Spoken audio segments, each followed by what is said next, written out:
We just heard from the government House Leader on what the government plans to do to address cost of living and the cost of living crisis, more specifically in this country. Let's hear now from the opposition about what they would do instead. The House Leader of the Conservatives, Andrew Scheer, is with me, as is the House Leader of the NDP, Peter Julian. Hi to both of you. Thank you very much for making the time. I appreciate it. Mr. Scheer, I'm going to start with you.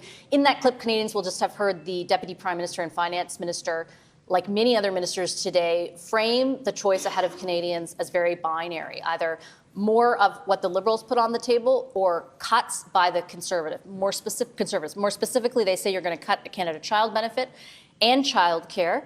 Are they wrong? Well, first of all, we have to acknowledge that what the Liberals are promising is doubling down on their failed policies that have caused the cost of living crisis in the first place.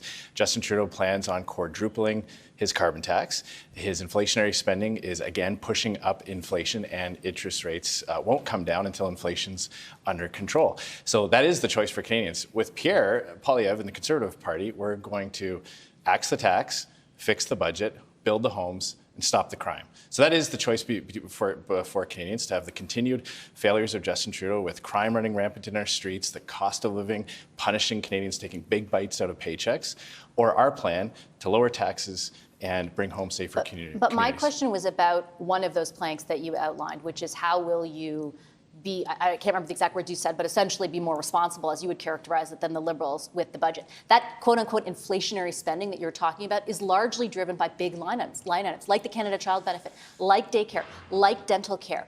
Are you planning to take any of those off the table? And why aren't you more unequivocal, yes or no? Yeah, so there's lots of areas that the government can cut without affecting services for Canadians. For example, Justin Trudeau put $35 billion into an infrastructure bank that hasn't completed a single project in the 6.5 years that it's been around. That's something that all parties agreed on, that the infrastructure bank should be abolished. That's $35 billion right there. The government has increased the amount it spends on high-priced consultants like McKinsey. Costs the average Canadian household $1,400 per family to pay for those high-priced consultants. The $1 billion green slush fund that now is the subject of an inquiry at a House of Commons committee to find out about ghost contracts and padding invoices.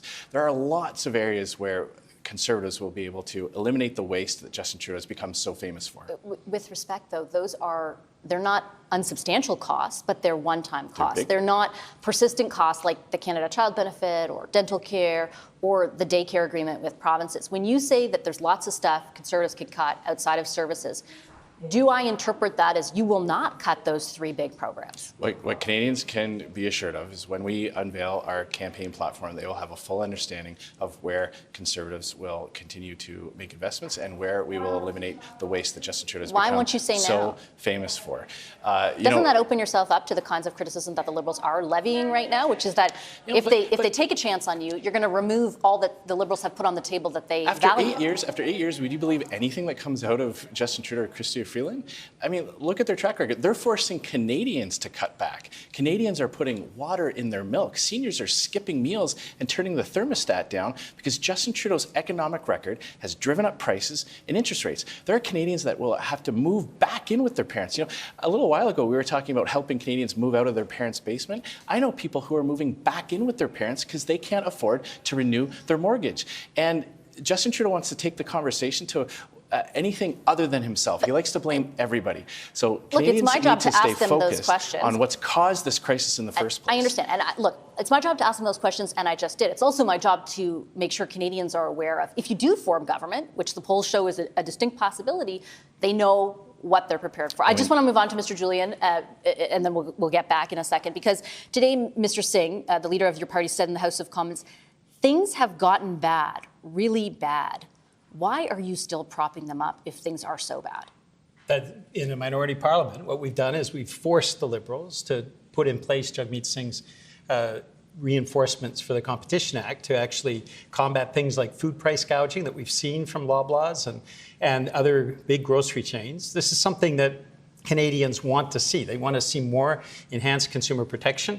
The Conservatives did nothing about it. Liberals have done nothing about it. The NDP has stepped forward on that. Dental care, you pointed out. This is going to make a difference for the lives of seniors, people with disabilities, families with kids under the age of 18, affordable housing that we've pushed for as well. These are all things that we have succeeded in the last few months in getting. We're still pushing hard on pharmacare. I have people in my riding who are paying $1,000 a month for medication, and that is something that's intolerable. We lose hundreds of people every year because we don't have in place pharmacare, and so the NDP is going to continue to push on that. But I do want to reference. But just one quickly, because Mr. Singh's point today that he reiterated multiple times was like materially things are not better for Canadians, that they are still really struggling with the cost of living, and his point is that the government is not adequately addressing it. You are in a position to either force the government to do so or have Canadians be able to vote on whether they are or are not doing a good job, and you won't.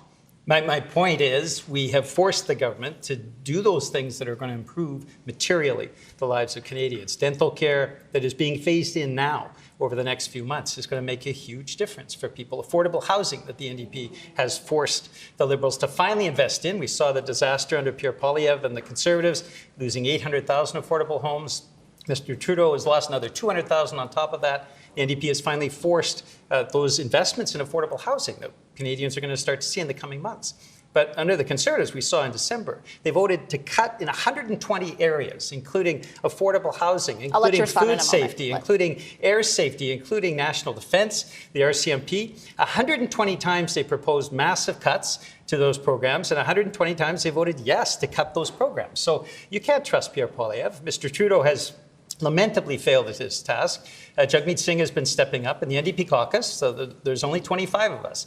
We've made a material difference. But you have the power. I mean, the thing is, you're saying the Prime Minister has lamentably failed in his task.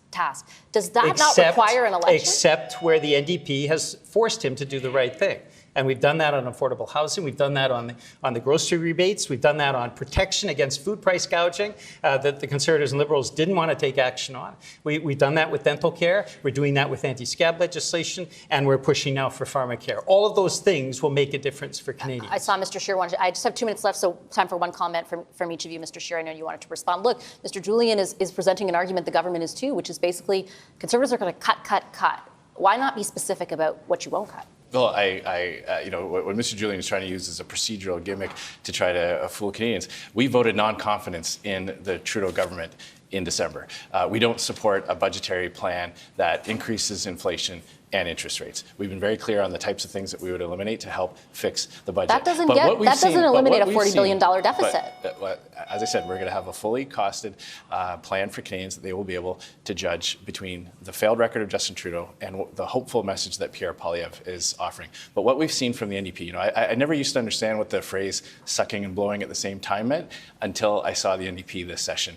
Every day trying to find ways to criticize the government while protecting the government, not just on policy. But they got dental care. But what Mr. Julian wants you to believe it's about policy. All of these things. No, let me finish. Are going to help I people let you in your finish. riding. I let you finish. Yeah, let Mr. Scheer go. What the NDP don't want Canadians to know is that it's not about policy. They personally protect Justin Trudeau from investigations into his corruption. Time and time at committee, they protect him on a personal and political level from being embarrassed, from having whistleblowers testify. The NDP have gone all in to prop up Justin Trudeau. They want him to stay as Prime Minister. That is their objective. So for Canadians who are looking for change from this failed record of Justin Trudeau, they will not find it in the NDP. The response to you, Mr. Julian. That's simply false. And the public inquiry into foreign interference, the Conservatives did nothing on that. It's the NDP. We forced the issue in the House of Commons. Contract, it's now in place. And Lots these are of the examples. kinds of things that the NDP has been. As the worker bees in Parliament, we are always following up and working hard Can on you behalf of understand, though, how Canadians. Canadians who are frustrated with the government right now might feel like they're there because of your support?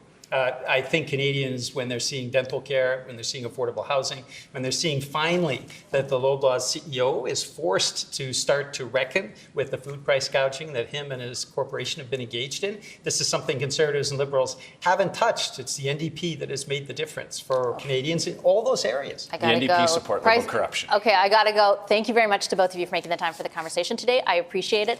The Conservatives House Leader Andrew Scheer and the NDP House Leader Peter Julian.